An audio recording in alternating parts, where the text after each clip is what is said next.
আচ্ছা বলুন তো, আল্লাহ যখন কাউকে ভালোবাসেন তিনি কি সেটা মুখে বলে দেন, নাকি কিছু গোপন চিহ্নের মাধ্যমে বুঝিয়ে দেন? আজকে আমি যে 6টা বিষয় বলবো, এর একটাও যদি আপনার মধ্যে থাকে, তাহলে বুঝে নিন আপনি আল্লাহর একটা বিশেষ ভালোবাসার মধ্যে আছেন। এমন এক ভালোবাসা যা লক্ষ লক্ষ মানুষ সারা জীবনেও পায় না। তাই ভিডিওটা শেষ পর্যন্ত দেখুন, কারণ হয়তো শেষের লক্ষণটাই আপনার জীবনের সবচেয়ে বড় উত্তর হতে পারে। প্রিয় ভাই ও বোন, আমরা সব সময় বড় বড় মুজিজা বা আশ্চর্য ঘটনা খুঁজে বেড়াই, যাতে বুঝতে পারি আল্লাহ আমাদের পছন্দ করেন কিনা। আমরা ভাবি হয়তো কোনো স্বপ্নে দেখলে বা কোনো বিশেষ ঘটনা ঘটলে তবেই বোঝা যাবে আল্লাহ খুশি আছেন। কিন্তু আসল সত্য হলো, আল্লাহর ভালোবাসার সবচেয়ে বেশি বোঝা যায় আমাদের মনের একদম ছোট ছোট অনুভূতি দিয়ে। এমন অনুভূতি যা আমরা নিজেরাও অনেক সময় খেয়াল করি না, গুরুত্ব দিই না। আজকে আমরা এমন 6টা লক্ষণ নিয়ে কথা বলবো, যেগুলো যদি আপনার ভেতরে থাকে তাহলে বুঝতে হবে আল্লাহ আপনার দিকে বিশেষভাবে তাকিয়ে আছেন। চলুন একটা একটা করে দেখি। প্রথম লক্ষণটি হলো গোপনে গুনাহ বা পাপের প্রতি ঘৃণা। মানে হলো, কোনো মানুষ যখন গোপনে বা একান্তে কোনো গুনাহ করার সুযোগ থাকা সত্ত্বেও আল্লাহর ভয়ে তা থেকে নিজেকে আটকায়, আর পরে সেটার জন্য মন থেকে অনুতপ্ত হয়।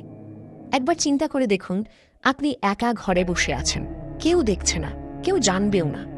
এমন অবস্থায় কোনো একটা খারাপ কাজ করার সুযোগ আপনার সামনে আছে, কিন্তু আপনি শুধু আল্লাহর ভয়ে নিজেকে থামিয়ে দেন। এটা সাধারণ কোনো ব্যাপার না, কারণ মানুষের সামনে ভালো মানুষ সাজা অনেক সহজ। সবাই তো মানুষের চোখকে ভয় পায়। কিন্তু যে মানুষ একা থাকা অবস্থায় কেউ না দেখলেও নিজেকে ঠিক রাখে, সে আসলে আল্লাহকে সবচেয়ে বেশি ভয় করে।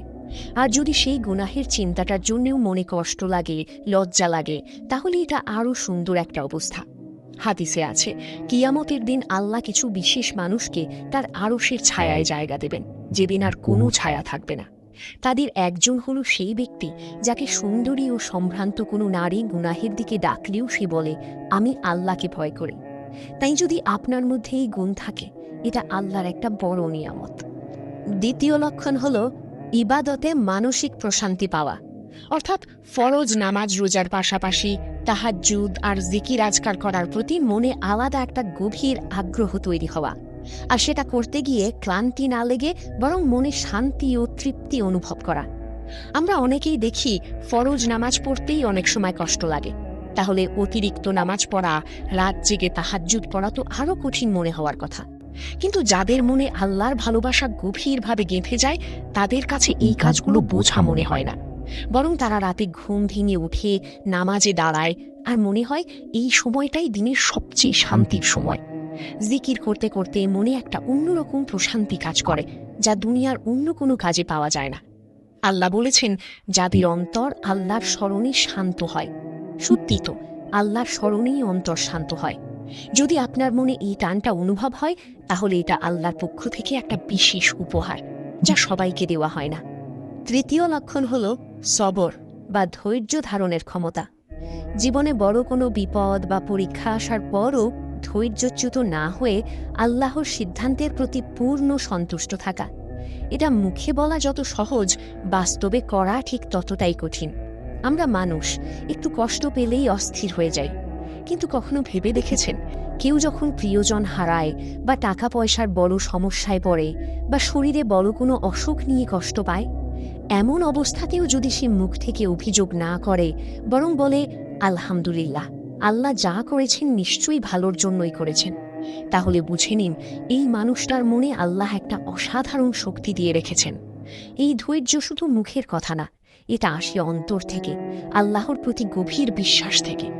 কোরআনে আল্লাহ বলেছেন, ধৈর্যশীলদের সাথে আল্লাহ আছেন। তাই যদি বড় পরীক্ষার মধ্যেও আপনার মন আল্লাহর সিদ্ধান্তে সন্তুষ্ট থাকতে পারে, তাহলে এটা সাধারণ কোনো গুণ না, এটা আল্লাহর বিশেষ রহমতের একটা চিহ্ন। চতুর্থ লক্ষণ হল মানুষের প্রতি ক্ষমা ও দয়া দেখানো।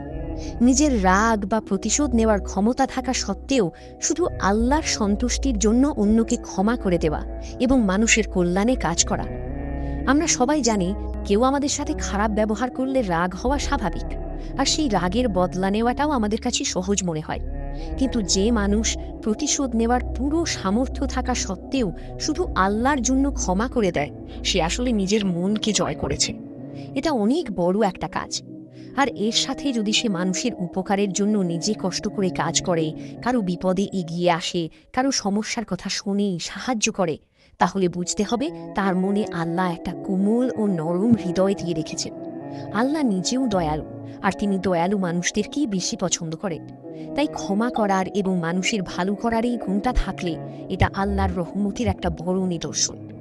পঞ্চম লক্ষণ হল মৃত্যু ও পরকালের জন্য প্রস্তুতি নেওয়া।